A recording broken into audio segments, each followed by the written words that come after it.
আসসালামু আলাইকুম। জুমা মুবারক সবাইকে। আশা করি সবাই অনেক ভালো আছেন। আলহামদুলিল্লাহ আমরাও অনেক ভালো আছি। সো আজকে নতুন আরও একটি ব্লগ নিয়ে ব্লগ শুরু করতে গেলাম। এটা অবশ্য আজকে জুম্মা স্পেশাল। সো অনেক ছোটই একটি ব্লগ বলতে পারেন। আর জাস্ট স্টার্ট করছি আজকে সকালের নাস্তা দিয়ে। সকালের নাস্তাতে আমি যে নাস্তা বানিয়ে রেখেছিলাম ওই যে রাইস পেপার দিয়ে, সো ওইটা দিয়ে সমোসা বানিয়েছিলাম ভেজিটেবল ভেতরে। আর এই তো চা দিয়ে খাবার জন্য জাস্ট ফ্রাই করেছে। আর এই যে দেখেন মানে আপনার বাসা টডলার থাকলে কি অবস্থা হয় রুমের, পুরো রুমটা এত মেসি করে সে রেখেছে।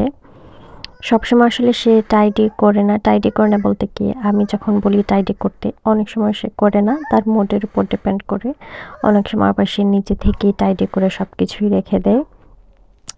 আর দেখেন আজকে আমাদের তো ওয়েদার হচ্ছে 25 ডিগ্রি চলতেছে, খুবই সুন্দর ওয়েদার।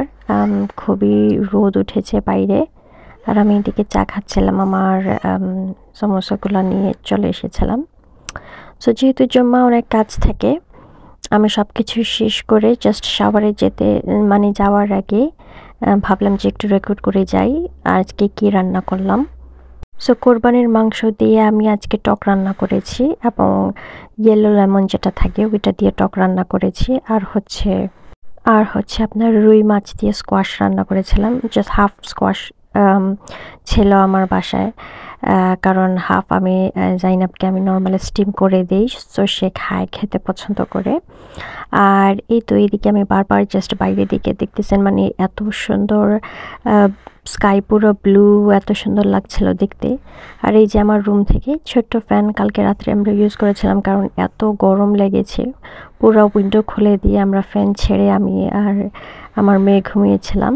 আর এই তো দেখতে পারতেছেন যে কত সুন্দর লাগতেছে উইন্ডো থেকে ভিউ দেখতে, কিন্তু স্পেশালি যে স্কাই দেখতে খুবই সুন্দর লাগছে।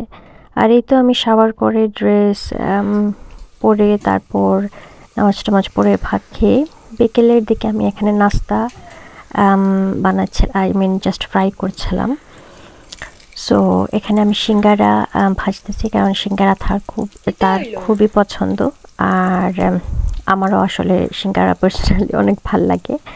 আর এটা হচ্ছে আপনার মিট দিয়ে ভেজিটেবল, হ্যাঁ মিক্স, সব কিছু মিক্স, মানে সিঙ্গারার ভিতরের পুরিটা হয়েছে।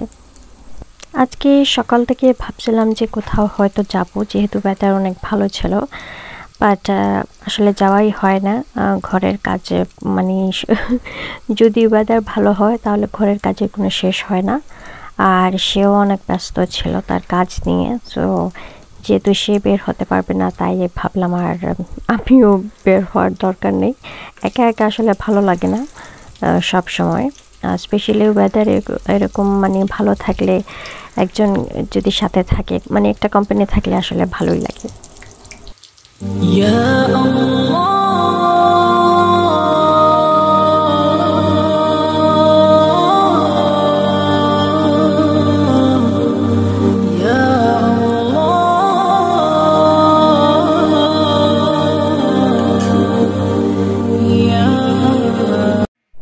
আমি একটু বেশি যেহেতু ক্রিস্পি পছন্দ করি, সো আমি একটু বেশি মানে ভেজে ফেলেছি সিঙ্গারাটা। আমরা দুজনে আসলে বাইরের শেলটা একটু ক্রিস্পি পছন্দ করি, যার কারণে একটু লাল কড়কড়া করে ভাজলাম আর কি। আর এইদিকে হচ্ছে আমি ধনেপাতা নর্মালি আমি ফ্রোজেন যে করে রাখি, সেটা হচ্ছে আমি এভাবে ফ্রেশ ধনেপাতা এনে তারপর আমি এটাকে ভালো করে ধুয়ে অনেকক্ষণ মানে পানি ঝরে একদম ড্রাই করে ফেলি, যাতে পানি ঝরে একদম ড্রাই হয়ে যায়। কারণ এভাবে সংরক্ষণ করলে কি হয় যে আপনার ধনেপাতা পচে যাবে না, অথবা দেখা যাবে যে ভেজা যদি আপনি কেটে তারপর প্যাকেটের ভেতরে রেখে দেন, তাহলে কিন্তু এটা আপনার পচে যাবে। আমার ধনেপাতা কিন্তু এভাবে এত ঝরঝরা মানে থাকে, যখন আপনি জিপলক প্যাকে করে ডিপ ফ্রিজে রেখে দেবেন, তখন দেখবেন যে ফ্রিজার থেকে যখনই বের করবেন এরকমই কিন্তু ঝরঝরা ধনিয়া পাতাই কিন্তু মানে ধনেপাতাগুলো কিন্তু থাকে। সো এই তো আজকের ভিডিও এই পর্যন্তই। আশা করি সবাই ভালো থাকবেন, দোয়া করবেন আমাদের জন্য। আর আসসালামু আলাইকুম, দেখা হবে নেক্সট ব্লগে।